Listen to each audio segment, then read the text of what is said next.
सबसे पहला ऑब्जेक्टिव आज का लिखिए। Natural method of birth control में क्या होता है कि स्पर्म और ओवम को मीटिंग को अवॉइड किया जाता है।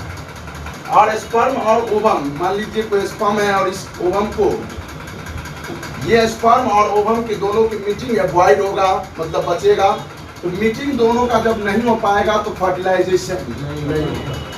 मतलब natural method of birth control में सबसे पहले these method based on avoiding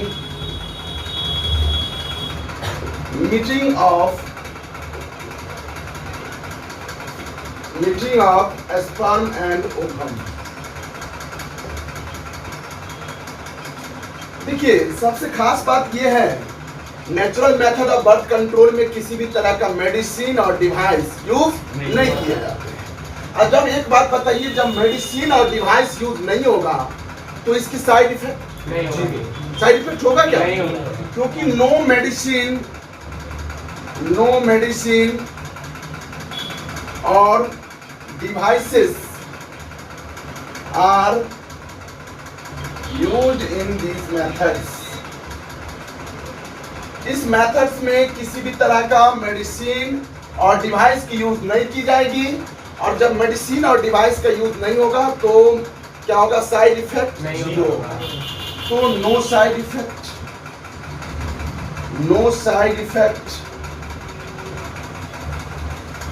सबसे चौथी बात यह है कि इसकी साइड इफेक्ट क्या होगा? नहीं होगा। और एक बात बताइए, जिसकी साइड इफेक्ट नहीं होगा, क्यों साइड इफेक्ट नहीं है? नेचुरल मेथड है। और दूसरी बात, इस मेथड में मेडिसिन और डिवाइस यूज नहीं हो रहा है। और जब मेथड में डिवाइस और मेडिसिन यूज नहीं होगा तो इसमें साइड इफेक्ट क्या होगा? नहीं होगा। अब ये लीस्ट इफेक्टिव मेथड है। कैसा मेथड है? लीस्ट इफेक्टिव मेथड है। मतलब इस मेथड में चांसेस ऑफ फेल्योर ज्यादा है। मतलब ऐसा नहीं है कि किसी, अब हम धीरे धीरे आगे देखेंगे कि किसी फीमेल्स में जो मेंस्ट्रुअल साइकिल का डेट जो होता है वो डिफर कर रहा होता है, और उस डिफर के अकॉर्डिंग क्या होता है ना, चांसेस हो जाता है फर्टिलाइजेशन का।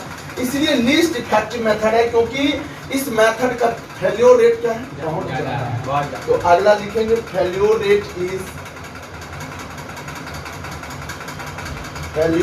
Is too much high.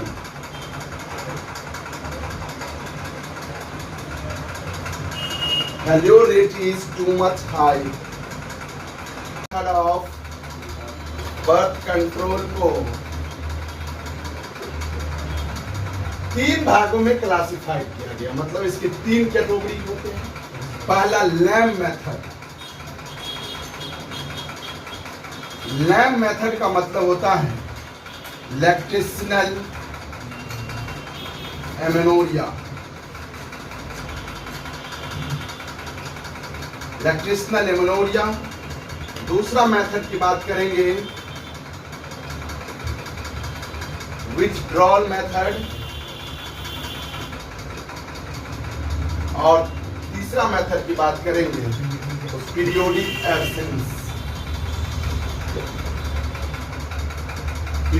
Absence.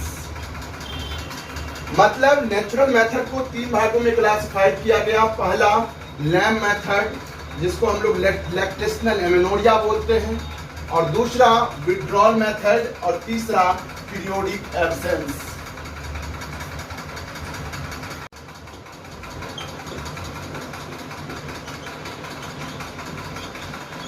देखिए अब सबसे पहले आप लोग ये बात जानिए कि कुछ नोट जान ले पढ़ने से पहले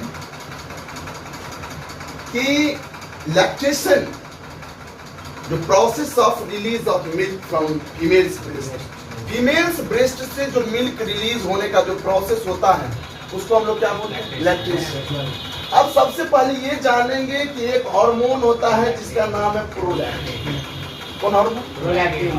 क्योंकि जैसे ही बच्चे की डिलीवरी हो जाएगा तो बच्चे की डिलीवरी हो जाने के बाद फीडिंग करवाना होगा, और उस वक्त बच्चे के न्यूट्रिएंट के लिए क्या देना होगा? Milk, mother's milk. और मदर मिल्क देंगे तो मदर मिल्क कब आएगा? जब प्रोलैक्टिन आएगा, क्योंकि प्रोलैक्टिन हार्मोन जो है मिल्क सिंथेसिस हार्मोन है। कैसा हार्मोन है? मतलब प्रोलैक्टिन हार्मोन से ही जो है फीमेल्स के ब्रेस्ट में मिल्क का निर्माण करेगा, जबकि मिल्क रिलीज करने का जो बात है वो रिस्पॉन्सिबल है ऑक्सीटोसिन। तो हम लोग ये बात लिखेंगे, पहली बात कि prolactin hormone responsible for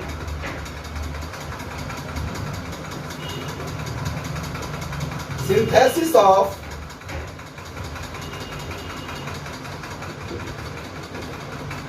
milk in the female's breast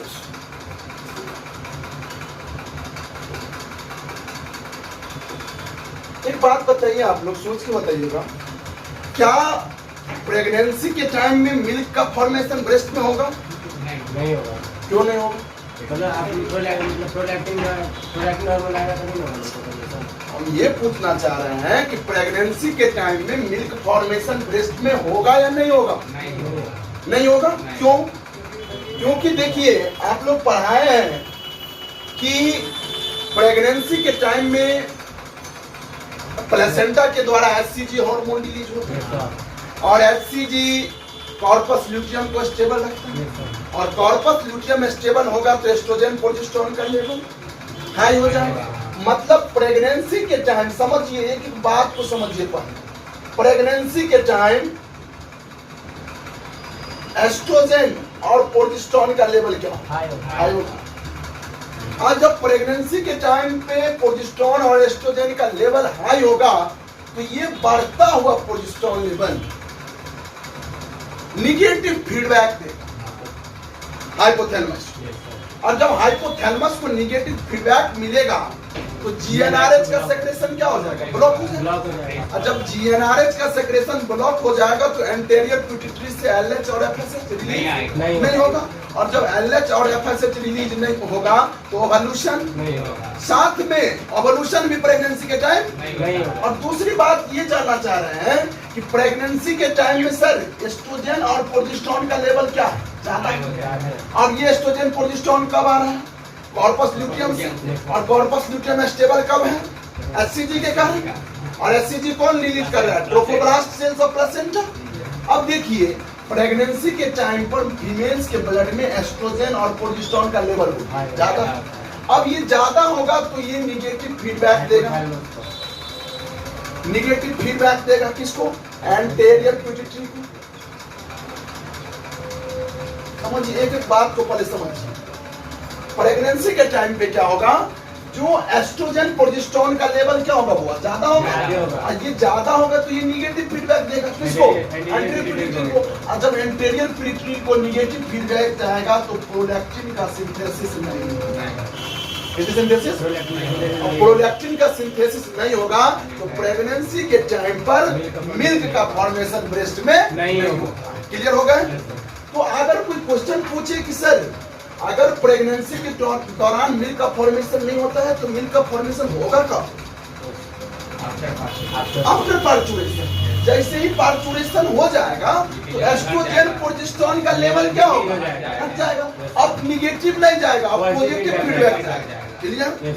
जब प्रेगनेंसी के बाद जब डिलीवरी हो जाएगी, पार्चुरेशन कंप्लीट हो जाएगा तो यही ई और पी दोनों घट जाएगा, और एस्ट्रोजन प्रोजेस्टेरोन के घटने के कारण एलएच एफएसएच का लेवल बढ़ जाएगा। प्रोलैक्टिन का सिंथेसिस बढ़ जाएगा, प्रोलैक्टिन का सिंथेसिस बढ़ जाएगा, और प्रोलैक्टिन का सिंथेसिस बढ़ जाएगा तो ये prolactin hormone milk synthesis hormone है, और ये पार्चुरेशन के बाद फीमेल्स के ब्रेस्ट में मिल्क का निर्माण करेगा। क्लियर? उसकी अब लैक्टेशन हो रहा है ना। अब क्या हो रहा है? लैक्टेशन। अब लैक्टेशन हो रहा है क्योंकि बच्चे जन्म हुआ है, और बच्चे का जन्म हुआ है तो ब्रेस्ट फीडिंग करवाना होगा। तो बोलिए, शुरुआती 6 मंथ ब्रेस्ट फीडिंग फ्रीक्वेंसी कम होता है कि ज्यादा? और ब्रेस्ट फीडिंग ज्यादा करवाना होगा, और ब्रेस्ट फीडिंग ज्यादा करवाना होगा तो प्रोलैक्टिन का लेवल ज्यादा होगा। कब? After parturition. मतलब लैक्टेशन के दौरान, किसके दौरान? लैक्टेशन के दौरान किसका लेवल ज्यादा रहेगा? प्रोलैक्टिन का। और प्रोलैक्टिन का लेवल ज्यादा होगा तो ये प्रोलैक्टिन निगेटिव फीडबैक देगा। कैसा फीडबैक देगा? Negative feedback. किसको? एंटीरियर पिट्यूटरी को। अब जैसे ही निगेटिव फीडबैक जाएगा एंटीरियर पिट्यूटरी को तो इससे एलएच और एफएसएच दोनों नहीं सप्रेस हो जाएगा। जब एलएच और एफएसएच दोनों सप्रेस हो जाएगा तो ओवल्यूशन नहीं होगा। लेकिन क्या सर ये मेथड हमेशा के लिए इफेक्टिव है? नहीं। क्या लैक्टेशनल एमेनोरिया हमेशा के लिए इफेक्टिव है? नहीं। बोलेंगे नहीं।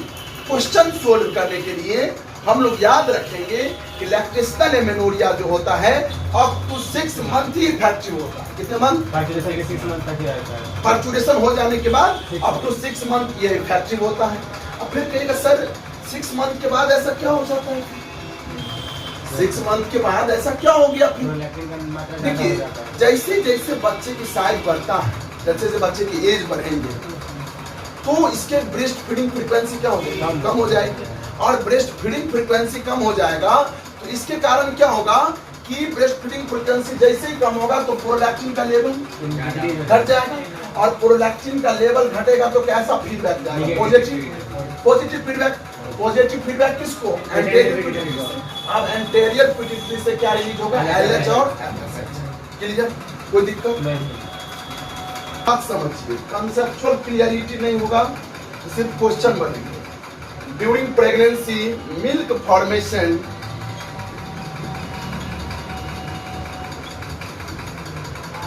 is stopped in the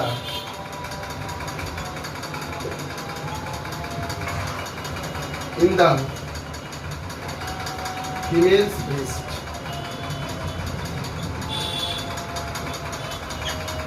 pregnancy के दौरान मिल्क का फॉर्मेशन क्या होता है? बंद रहता है। अब क्यों बंद रहता है? तो रीजन लिखिए।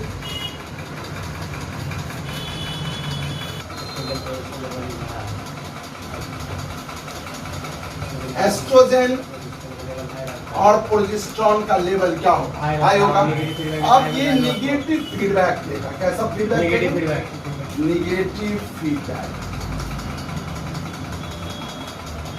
किसको? एंटीरियर पिट्यूटरी और हाइपोथैलेमस को। एंटीरियर। अब एंटीरियर पिट्यूटरी को निगेटिव फीडबैक जाएगा तो इससे क्या रिलीज नहीं होगा? एलएच और एफएसएच। जब ये दोनों रिलीज नहीं होगा तो प्रेगनेंसी के दौरान ओवल्यूशन भी नहीं होगा। तो सबसे पहले ये जानिए कि मिल्क फॉर्मेशन क्यों नहीं होगा। तो पहला ये रीजन हो गया कि प्रेगनेंसी के टाइम में एस्ट्रोजन प्रोजेस्टेरोन बढ़ा रहता है और ये निगेटिव फीडबैक किसको देगा? एंटीरियर पिट्यूटरी को देगा। और किसको ब्लॉक कर देगा? दूसरा बात ये निगेटिव फीडबैक देगा एंटीरियर पिट्यूटरी को। किसको देगा? Anterior pituitary. और ये ब्लॉक कर देगा किसकी सिंथेसिस को? प्रोलैक्टिन। समझिए पहले अच्छे से दोनों बात एक ही बात। तो यहाँ पे भी एंटीरियर पिट्यूटरी को दिया था एलएच ब्लॉक। हाँ वहाँ पे भी दिया था प्रोलैक्टिन। हाँ ठीक क्लियर। कि प्रेगनेंसी के टाइम पर क्या होता है? एस्ट्रोजन और प्रोजेस्टेरोन मदर के ब्लड में ज्यादा। क्लियर। और ज्यादा होने के कारण ये एस्ट्रोजन बढ़ता हुआ प्रोजेस्टेरोन लेवल ये निगेटिव फीडबैक देगा। किसको? एंटीरियर पिट्यूटरी को। तो एलएच और एफएसएच दोनों रिलीज नहीं होंगे।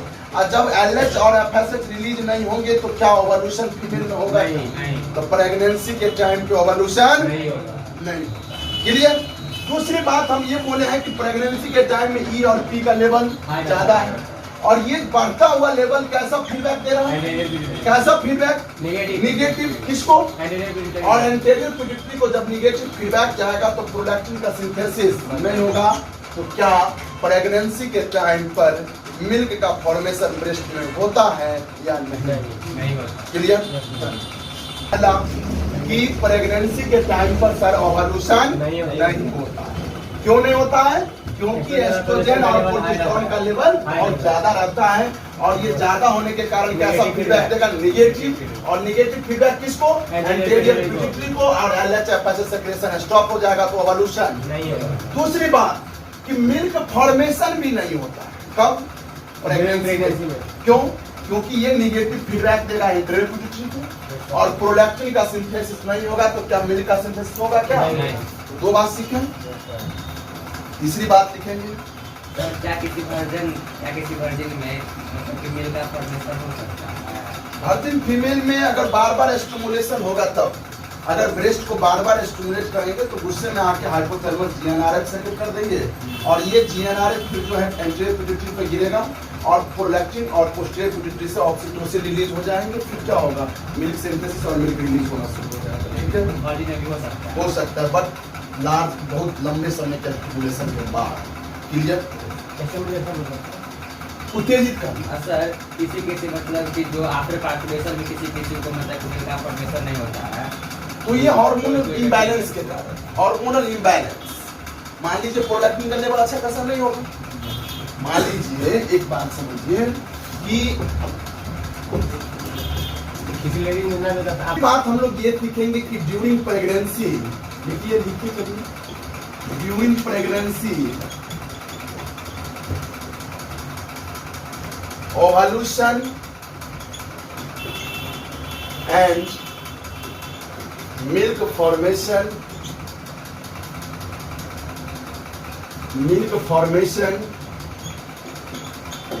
does not occur.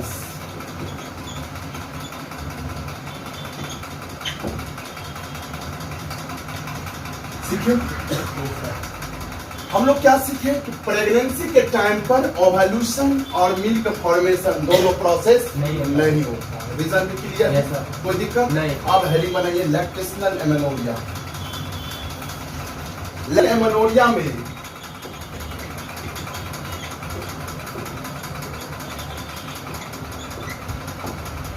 या इसको लैम मेथड भी बोलते हैं। समझ होता है, नाम से यह स्पष्ट लग रहा है कि एमेनोरिया वर्ड लगाओ। कौन वर्ड लगा रहा है? एमेनोरिया। और ए जब भी किसी अंग्रेजी शब्द में लग जाए ना तो समझेंगे एब्सेंस। तो क्या एब्सेंस? मेनोरिया मतलब मेंस्ट्रुअल साइकिल। मेनोरिया का मतलब होता है कि एब्सेंस ऑफ मेंस्ट्रुअल साइकिल। क्या बोले? कब? During intense lactation. जब ज्यादा लैक्टेशन हो रहा होगा मदर्स में तो उस वक्त एमेनोरिया होगा। Amenorrhoea absence of menstrual cycle. हम लोग ये लिखेंगे absence of menstrual cycle.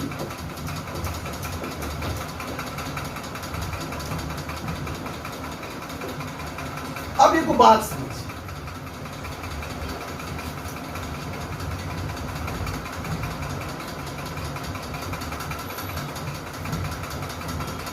Absence of menstrual cycle. तो सर एक बात आप बताइए कि मेंस्ट्रुअल साइकिल आखिर क्यों नहीं?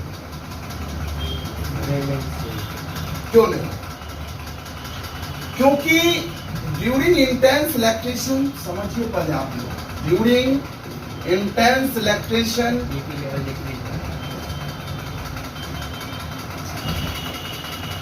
इंटेंस लैक्टेशन के दौरान, during intense lactation following parturition, समझिए ऐसा क्या होगा कि लैक्टेशनल एमेनोरिया का मतलब होता है absence of menstrual cycle during intense lactation following parturition. Parturition के बाद क्या होगा? लैक्टेशन। पार्चुरेशन अगर हो जाएगा तो पार्चुरेशन होने के बाद ई और पी का लेवल बोलना सोच के देखिए। यहाँ लैक्टेशन के दौरान आफ्टर पार्चुरेशन, एक minute, after parturition, after delivery of baby, समझिए।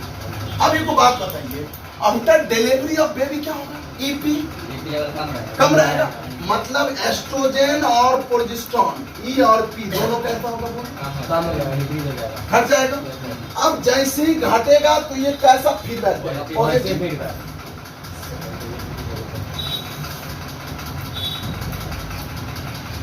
किसको? एंटीरियर पिट्यूटरी को।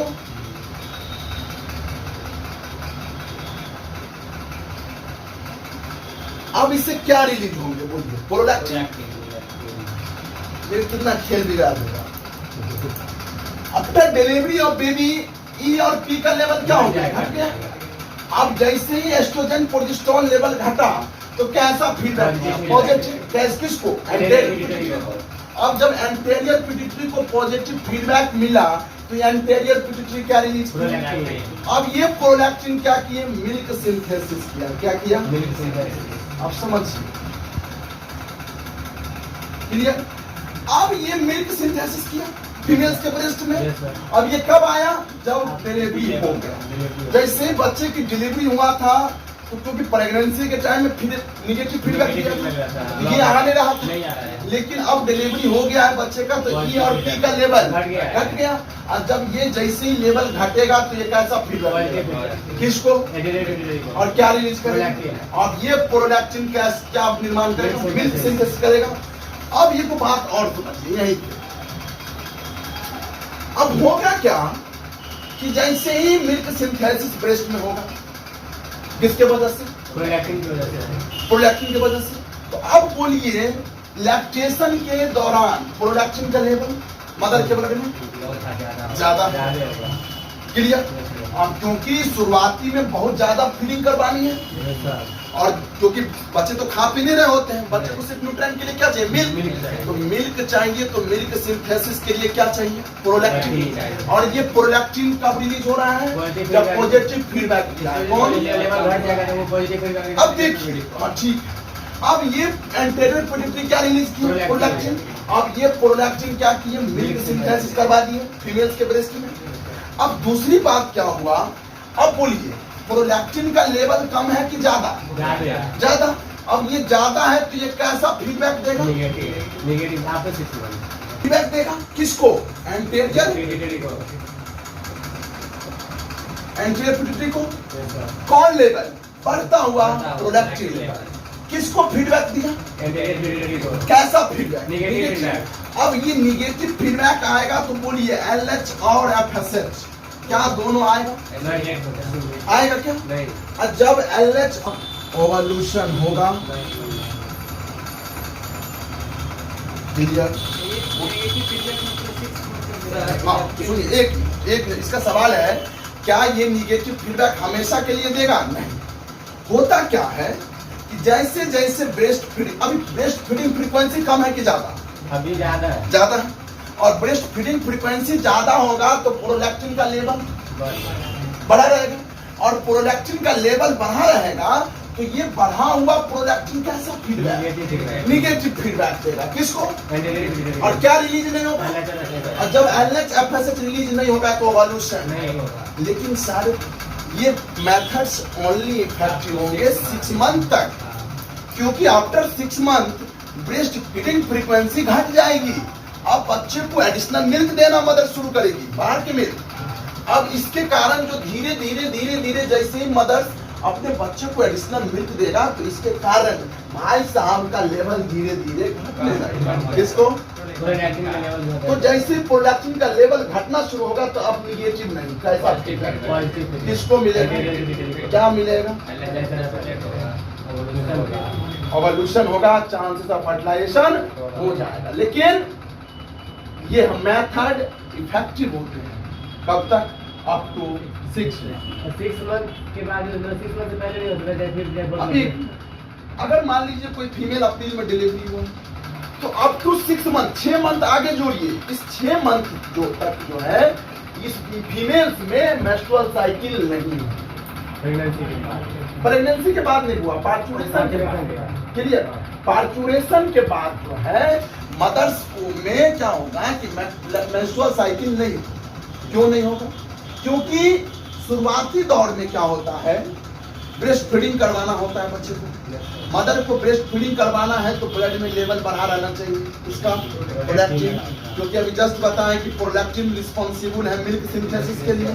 तो अब क्या होगा कि जैसे ब्रेस्ट फीडिंग फ्रीक्वेंसी ज्यादा होगा तो प्रोलैक्टिन का लेवल ज्यादा, और प्रोलैक्टिन ज्यादा तो ये सिंथेसिस होगा मिल्क। ये फट से क्या कर देगा? नेगेटिव फीडबैक दे देगा। किसको? और ब्लॉक कर देगा किसको? तो ओवल्यूशन। लेकिन यह मेथड अप टू 6 मंथ ही इफेक्टिव है। क्लियर होता है प्रॉब्लम रहता है तो हम लोग सब पर देखते हुए इतने लेवल जाते हैं, आराम से लिखो ढंग से, सिग्नल उधर से पता चल रहा है ना। Yes sir.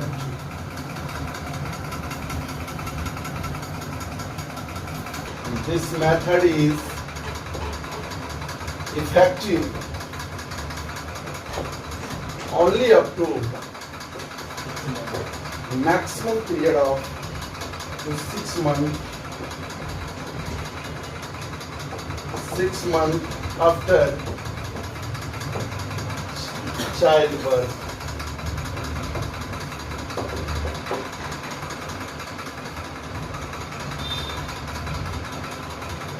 Coitus interrupts और इसको हम लोग क्या बोलते हैं? Withdrawal method. होता क्या है समझ, सुनिए समझिए अच्छे से, शॉर्टकट लिखेंगे आप लोग, लैंग्वेज खुद बनाइएगा। हम लैंग्वेज ज़्यादा फास्ट में जाएंगे, ऑनलाइन बनाने सिस्टम करेंगे। देखिए, सेक्सुअल इंटरकोर्स के दौरान, सेक्सुअल इंटरकोर्स के दौरान, during sexual intercourse, sexual intercourse के दौरान क्या होता है कि मेल पार्टनर्स जो होते हैं विड्रॉ हिज पेनिस, वापस हिज पेनिस कहां से? From vagina. समझिए अच्छे से कि सेक्सुअल इंटरकोर्स के दौरान जो मेल पार्टनर्स होते हैं वो अपना पेनिस को विड्रॉ कर लेते हैं, किससे? वजाइना से। अब जैसे ही पेनिस को विड्रॉ कर लेगा तो बोलिए from vagina before ejaculation, before ejaculation. समझिए, इजैकुलेशन से मतलब स्पर्म का जो मेल बॉडी से निकलना जो है वो इजैकुलेशन कहलाता है। क्या कहलाता है? मेल पेनिस से स्पर्म का निकलना क्या कहलाता है? इजैकुलेशन। क्लियर? तो एजाकुलेशन से होने से पहले, क्या होने से पहले? मेल अपना पेनिस को क्या किया है? विड्रॉ कर दिया। कहां से? वेजाइना से। तो जैसे ही पेनिस को विड्रॉ कर लेगा वेजाइना से, तो क्या सीमेन का डिपोजिशन वेजाइना में होगा? तो semen, no deposition of semen,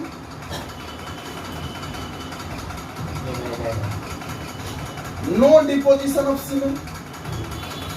जैसे ही क्या होगा कि पेनिस को विड्रॉ कर लेगा, किससे? वेजाइना से। तो इसके कब? Before ejaculation. इजैकुलेशन होने से पहले मेल पार्टनर जब अपने पेनिस को छीप ले, किससे? वेजाइना से, तो डिपोजिशन नहीं होगा। किसका? सीमेन का। कहाँ? In the vagina. जब सीमेन का डिपोजिशन नहीं होगा, फर्टिलाइजेशन नहीं होगा। लिखेंगे नो फर्टिलाइजेशन।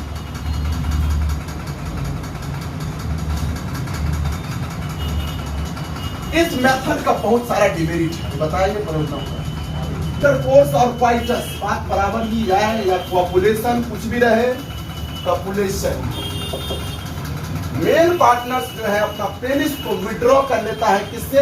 वेजाइना से बिफोर इजैकुलेशन। इसके कारण डिपोजिशन जो है सीमेन का नहीं होगा, किसमें? वेजाइना में। जब सीमेन का डिपोजिशन वेजाइना में नहीं होगा तो फर्टिलाइजेशन डिमेरिट। होता क्या है कि some sperm passes into vagina before ejaculation, मतलब जो एल्कैलिन सेक्रेशन जो बल्बो यूरेथ्रल ग्लैंड्स के द्वारा जो निकलता है, उस सेक्रेशन में कुछ स्पर्म जो है पास हो जाते हैं इजैकुलेशन होने से पहले। इसीलिए इस मेथड का सबसे ज्यादा डिमेरिट देखा गया है। मतलब जब तक मान ली लैक ऑफ सेंसेशन कम हुआ, मतलब सेंसिटिविटी खत्म हो गई, ब्रेन काम नहीं किया, तो उस वक्त क्या होगा कि सारा स्पर्म जो है वेजाइना में डिपोजिट हो जाएगा। होता क्या है, इस मेथड्स में आप लोग को पढ़ाए थे कि जब हम लोग, क्योंकि यूरेथ्रा जो है कॉमन पाथ में, यूरेथ्रा हम लोग में क्या है? कॉमन पाथ में। और आप लोग अच्छे से जानते हैं कि जब यूरिन पास होगा यूरेथ्रा से, तो पाथवे कैसा हो जाएगा? Acidic. एसिडिक। अब इस एसिडिक पाथवे पर स्पर्म का सर्वाइबिलिटी नहीं है, नहीं है। तो स्पर्म सर्वाइव के लिए कैसा पीएच होना चाहिए? न्यूट्रल। न्यूट्रल। तो इसके लिए बल्बोयूरेथ्रल ग्लैंड या कॉपर ग्लैंड जो है अपना एल्कैलिन सेक्रेशन रिलीज करता है जस्ट बिफोर एजाकुलेशन, एजाकुलेशन होने से पहले। अब इसके कारण क्या होगा? These fluids, alkaline fluids contain some sperm and they passes into vagina, then chances of fertilization high होता है। क्लियर? इसलिए इस मेथड का जो है सबसे ज्यादा डिमेरिट है। दूसरा पॉइंट लिखेंगे, this is the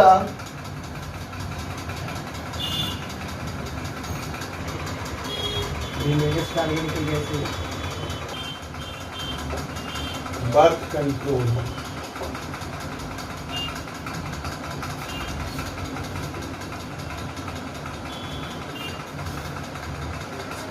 Some sperm may pass into the vagina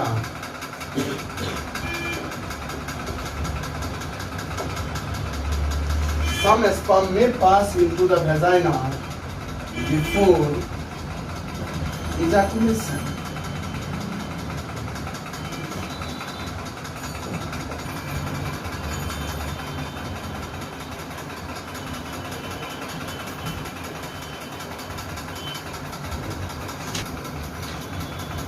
Chances of, therefore, chances of fertilization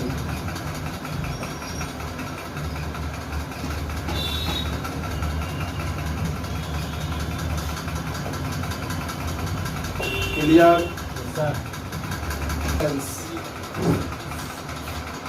absence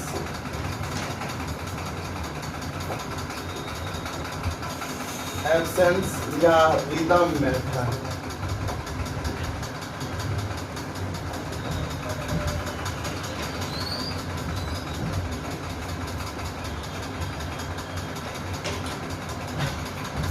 देखिए होता क्या है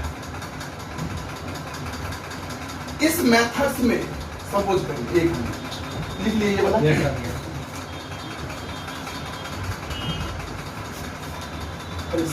समझ लीजिएगा, तब आप लोग जान पाइएगा कि ये सेफ पीरियड है और सेफ पीरियड कौन है। देखिए हम लोग मेंस्ट्रुअल साइकिल आप लोग को अच्छे से पढ़ा है। अगर मान लीजिए किसी फीमेल का मेंस्ट्रुअल साइकिल कितने दिन का है? 28। 1 2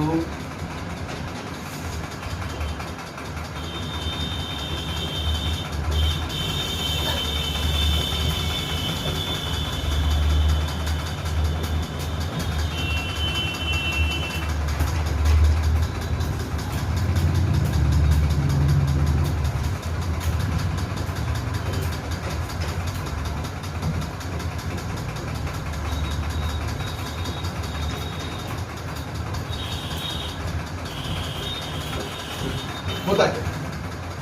1 से 5 दिन बोलिए, यहाँ से अगर हम सेंटर लेंगे यहाँ तक 1 to 5 डेज को हम लोग ब्लीडिंग बोलते हैं। क्या बोलते हैं? ब्लीडिंग या इसको मेंस्ट्रुअल फेज भी बोलते हैं। आप समझ जाइए क्लियर क्यों जो है सर हम 10 से 17 ही दिन सेक्स को अवॉइड करेंगे। कितना दिन? मेंस्ट्रुअल साइकिल के 10 to 17 डेज अगर कोई कपल्स सेक्स को अवॉइड करता है तो चांसेस ऑफ फर्टिलाइजेशन बहुत कम है, क्योंकि 10 to 17 डेज के बीच में क्या होता है ना, सेकेंडरी ओसाइट्स डेवलपमेंट में रहता है और उसमें फर्टिलाइजेशन का चांस ज्यादा होता है। देखिए 1 to 5 डेज को हम लोग क्या बोलते हैं, और 6 से 13 बोलिए इसको बोलते हैं फॉलिकुलर फेज। तो प्री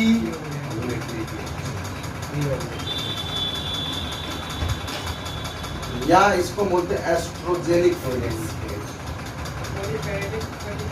सब बोलते हैं, लिख देते हैं, या प्रोलिफेरेटिव फेज।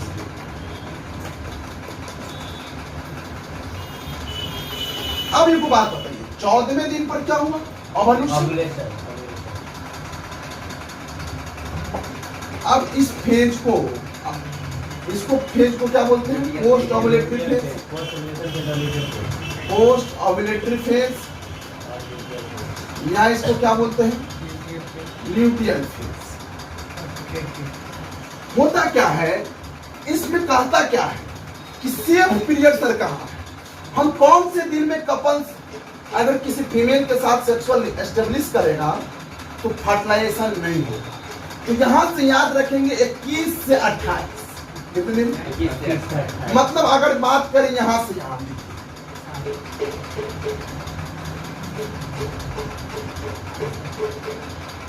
21 से 28 और इधर 1 से 7, मतलब बात करें तो आधा ऊपर। ये पीरियड है सेफ पीरियड बोलते हैं। क्या बोलते हैं इसको? Safe period. क्या बोलते हैं? कब? 21 से 28 और 1 से 7। इसमें मतलब sexual intercourse हाँ, fertilization नहीं होगा। इस फेज में अगर कोई कपल्स किसी फीमेल के साथ सेक्सुअल संबंध बनाएगा तो फर्टिलाइजेशन का चांस नहीं होगा। क्यों? कि इस फेज में सेकेंडरी oocytes एब्सेंट रहा। ब्लीडिंग में तो मतलब होता है। एक मिनट बता रहे ना, इस फेज में 21 to 28 डेज और 1 to 7 डेज के बीच में क्या होता है ना, इस पीरियड को क्या बोला जाता है? Safe period. क्या बोलते हैं? सेफ। सर सेफ क्यों बोले? क्योंकि अगर इसमें कपल सेक्सुअल संबंध बनाएंगे तो फर्टिलाइजेशन नहीं होगा। तो नहीं होगा। क्यों नहीं होगा? क्योंकि इस फेज में सेकेंडरी oocytes जो है फैलोपियन ट्यूब में नहीं होगा। क्या नहीं होगा? Secondary oocytes does not found in the fallopian tube। इस फेज में सेकेंडरी oocytes नहीं होगा तो चांसेस ऑफ फर्टिलाइजेशन क्या होगा? नहीं होगा। ब्लीडिंग टाइप का सर मतलब अगर अवॉइड करना चाहिए ब्लीडिंग। अब एक बात बताइए, यहाँ से 1 से 5 ब्लीडिंग। ब्लीडिंग में तो एक मिनट। अगर किसी महिला का एमसी साइकिल का फिक्स ड्यूरेशन, क्या बोल रहे हैं सुनिए गौर से, अगर किसी महिला का मेंस्ट्रुअल साइकिल का फिक्स ड्यूरेशन 28 डेज होगा तब समझिए 1 to 5 डेज को ब्लीडिंग फेज बोलते हैं। तो 6 से कितना बोलिए? 6 से 9 क्लियर में। और इस पीरियड में सेकेंडरी oocytes जो है फैलोपियन ट्यूब में नहीं होता है। और जब फैलोपियन ट्यूब में सेकेंडरी oocytes नहीं होगा तो फर्टिलाइजेशन का चांस 0। क्लियर? लेकिन सर आप यहाँ 10 से क्यों मान रहे हैं? किसी का अगर मान लीजिए किसी फीमेल में अगर सेक्सुअल संबंध यहाँ हुआ है, सेक्सुअल इंटरकोर्स कब हुआ है? 10 डेज। समझिए एक मिनट। अगर किसी फीमेल में सेक्सुअल इंटरकोर्स कब हुआ है? 10वें दिन पर हुआ। तो सर 10वें दिन पर अगर कोई मेल सेक्सुअल संबंध बनाएगा तो क्या फर्टिलाइजेशन हो जाएगा? बिल्कुल हो जाएगा। क्योंकि आप जानते हैं कि 14वें दिन पर क्या होगा? ओवुलेशन। तो 14वें दिन पर सेकेंडरी oocyte रिलीज होंगे। लेकिन यहाँ पे 10 डेज पर अगर कोई सेक्सुअल संबंध बनाया है तो स्पर्म का जो सर्वाइवलिटी होता है 3 to 4 डेज होता है।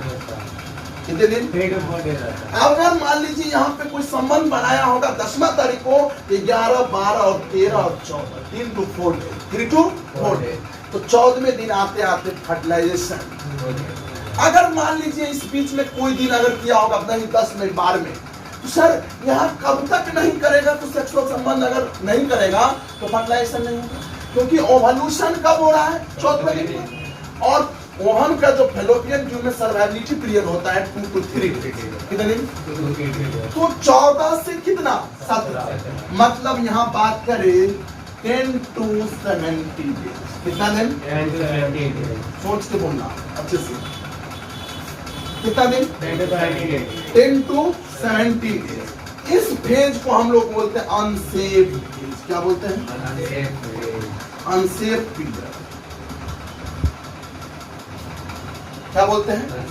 Unsafe period. कब? 10 to 17। अब ये 10 to 17 डेज कब लेंगे? जब मेंस्ट्रुअल साइकिल 28 दिन का। क्लियर? इस फेज में क्योंकि 10वें दिन पर सेक्सुअल इंटरकोर्स होगी तो 4 दिन स्पर्म सर्वाइव करेगा 3 to 4 डेज और ओवम सर्वाइव करेगा 2 to 3 डेज। तो 2 to 3 डेज तो यहाँ पे भी सेकेंडरी oocytes हो सकता है। तो फर्टिलाइजेशन का चांस होता है। ज्यादा है, इसलिए अनसेफ पीरियड बोलते हैं या इसको फर्टाइल पीरियड भी बोलते हैं। क्या बोलते हैं बुआ? Fertile period. आया समझ में या नहीं आया? तो बोलो। मतलब सर ये जब सेक्सुअल इंटरकोर्स होता है गर्ल्स में चाहे फीमेल में फर्स्ट टाइम या मतलब इसमें टाइम से कोई मतलब रहता है क्या? हाँ, टाइम से मतलब है। फर्स्ट टाइम किसी के लिए ऐसा कोई जरूरी नहीं। इसमें फीमेल्स का अगर मेंस्ट्रुअल साइकिल का फिक्स ड्यूरेशन अगर 28 दिन होगा तो आप सीधे क्या करेंगे, अगर कोई couples 10 to 17 days sexual avoid कर देगा, अवॉइड मतलब होता है बचेगा, इस पीरियड में सेक्स नहीं करेगा तो फर्टिलाइजेशन के चांसेस है, क्योंकि इस पीरियड में अनसेफ माना गया है। क्या माना गया है? Unsafe। अनसेफ, क्योंकि 14वें दिन पर क्या हो रही है? एवोल्यूशन। और ओवम कितने दिन तक सर्वाइव कर रहा है? 2 to 3 डेज। यहाँ तक 17वें दिन तक ओवम जो है जिंदा रहेगा। क्लियर? ये नहीं समझ ये सेक्सुअल इंटरकोर्स होता है ना फर्स्ट टाइम किसी गर्ल्स का हो किसी भी कोई फर्क नहीं इसका पड़ता है, कोई मतलब नहीं। कोई मतलब, समझे बात? कोई दिक्कत नहीं, सेफ हो जाए। क्या बोल रहे हैं? ये 1 मिनट 17 तक हम इसलिए बोल रहे हैं, हो सकता है किसी फीमेल का वेरिएशन होगा, इसलिए हम वेरिएशन की भी कंसीडर कर रहे हैं।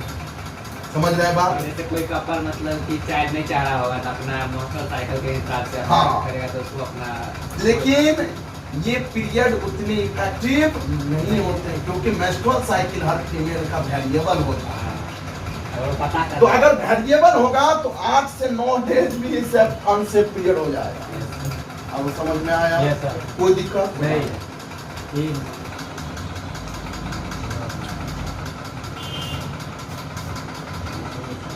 इसमें मेरी examination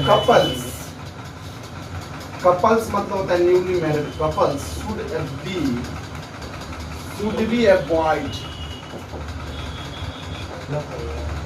should be avoid sexual intercourse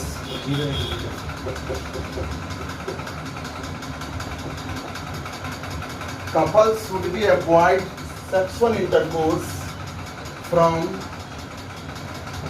10 to 17 days of menstrual cycle.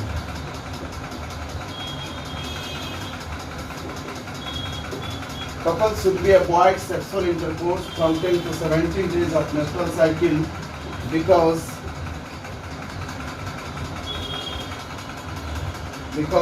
in these periods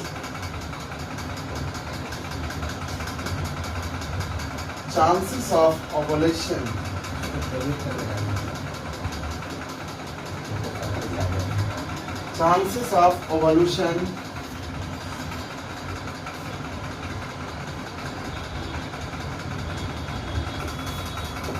too much high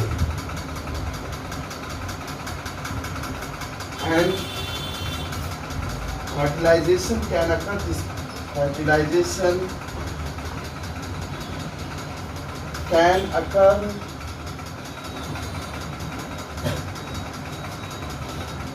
during these periods.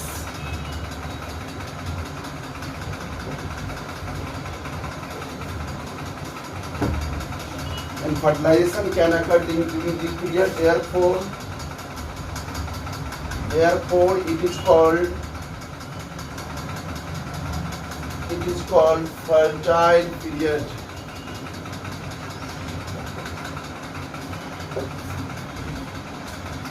कर देगा तो फर्टिलाइजेशन का चांस ठीक बुझा दे।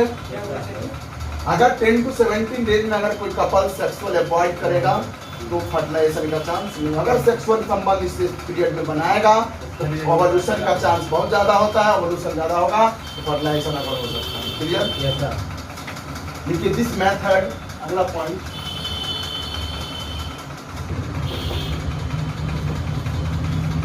based on the following facts.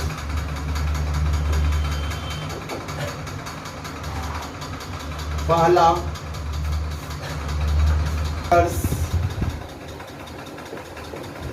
occurs on the 14th days of menstrual cycle.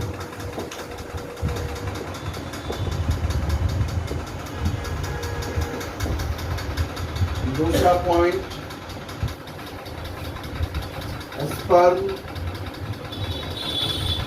alive for about 3 to 4 days. तीसरा बात, ovum remains alive 2 to 3 days. पढ़ाएंगे उसके बाद जो है इनफर्टिलिटी खत्म में कर देंगे, मतलब टॉपिक पूरे खत्म कर देंगे। चलिए।